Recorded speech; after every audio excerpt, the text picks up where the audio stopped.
Welcome, welcome, welcome to Algebra 2, Chapter 1, Section 1, our first tape for Algebra 2.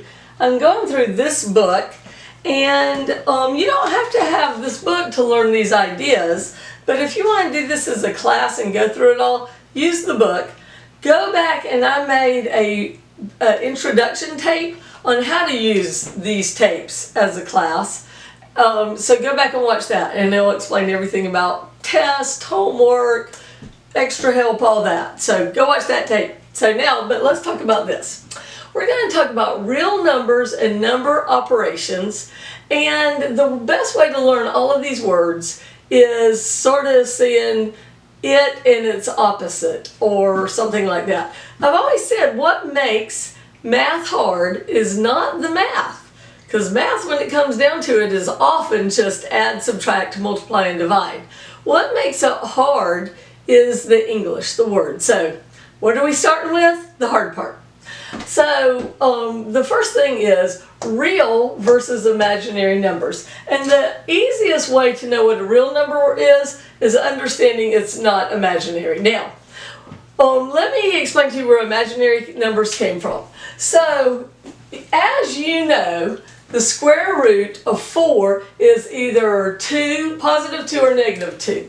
Because 4 can either come from 2 times 2, or it can come from negative 2 times negative 2. But the square root of negative 4, it doesn't exist because there is nothing that you can multiply together that are twins that's exactly the same to get negative 4. The only way to get negative 4 is positive 2 times negative 2, and they are not twins. I'd much rather have $2 than owe you $2. See, this is owing you $2. This is having $2. I'm going to the Dollar Tree and I'm buying two things because I can find the tax. It's, you know, down in the car somewhere I can find the tax. So the real answer to this, and the answer from when I was your age, was no solution. That's the abbreviation for solution. But then along came a professor, and it wasn't, and as soon as I learned about this, it was like the emperor has no clothes, because I thought this is so dumb. The answer is no solution. There is no solution to the square root of 4. But this professor came along and said, but what if there was? And we called it imaginary 2, which I think is SpongeBob going, imagination.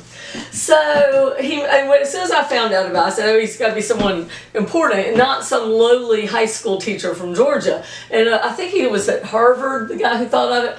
And I just thought it was absolutely stupid. In the math books it says there is no use for this except making these pretty drawings called fractals, and I can make pretty drawings without making up math that doesn't exist.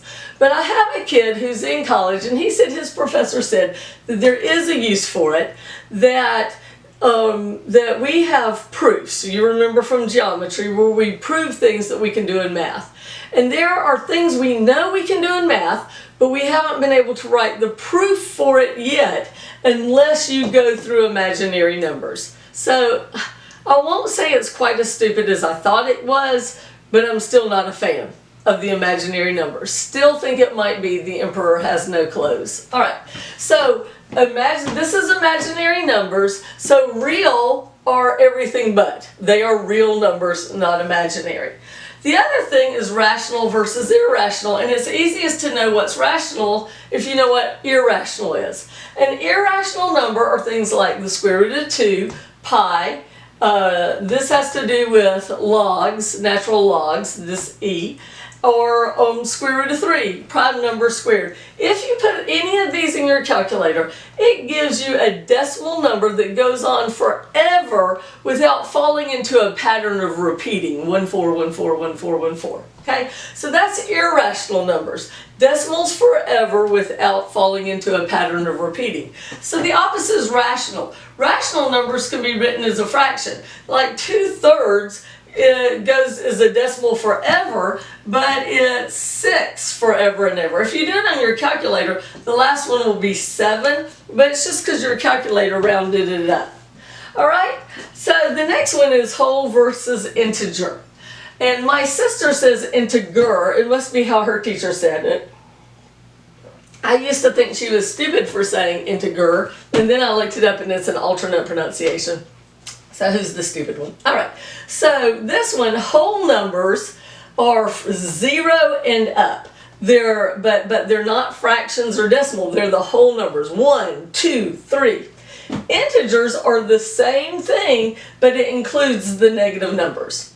Now, if we were going to graph numbers on a number line, then you just put dots on here, and or you can graph things on the coordinate plane, which is a whole piece of graph paper, x and y axis. And you should know how to do all of this, and if you don't, go back and watch my Algebra 1 tapes. If you've never seen this before, I'm going to go real fast over this review stuff. So I do it much slower, and on this one it's Algebra 1 section 2.1. I talk about all of this.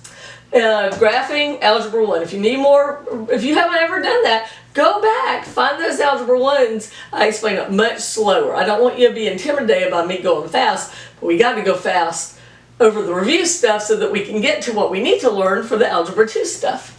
Alright, so this is something you probably did in pre-algebra even, but they will give you a variety of numbers, a fraction, a radical, a decimal, and then they want you to put it on a number line. And what you need to do is use your calculator and turn them into decimals, usually go into the same number of decimal places, but we'll just do the best we can here. And then you go and you put it on order on the number line, but then you put it back in the original form when you put it on the number line. So our most small one is negative 1.3 or negative 4/3. So you go to -1 and then about a third, put a dot, but put negative 4/3, okay? And then this one is next, 1.41, go to 1, a little less than a half, but you put it as square root of 2.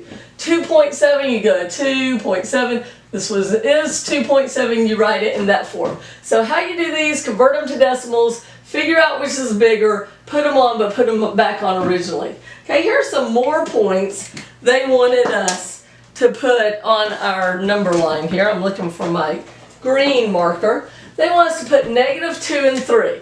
Okay, so -2 is right here, and 3 is here, and then we say which is bigger. And so we're going to use the greater than, less than symbol. And remember, Pac-Man wants to eat Ghost, but also which is bigger. So which is bigger is going to be on this side. What is little is going to be on this side. So what is more on this side? 3. That's what Pac-Man wants to eat. Okay, so now we're supposed to do another one.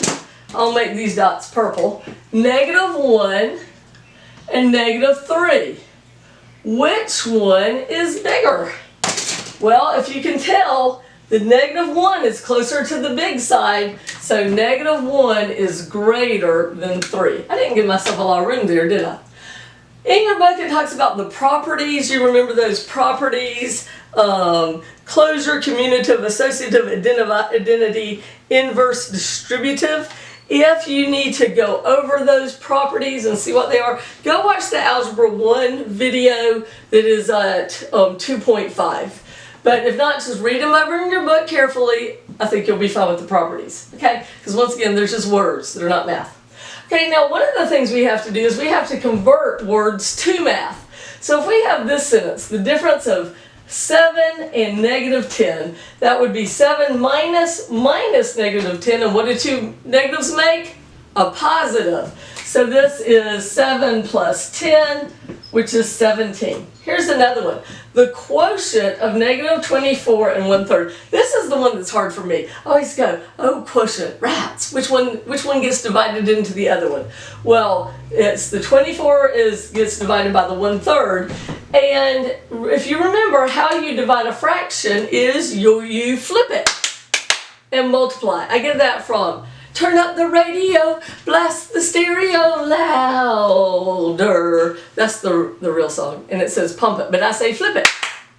The reason why I do silly hand claps and songs is if we're sitting in class and I ask you a question and you look stumped, then I give you a hint.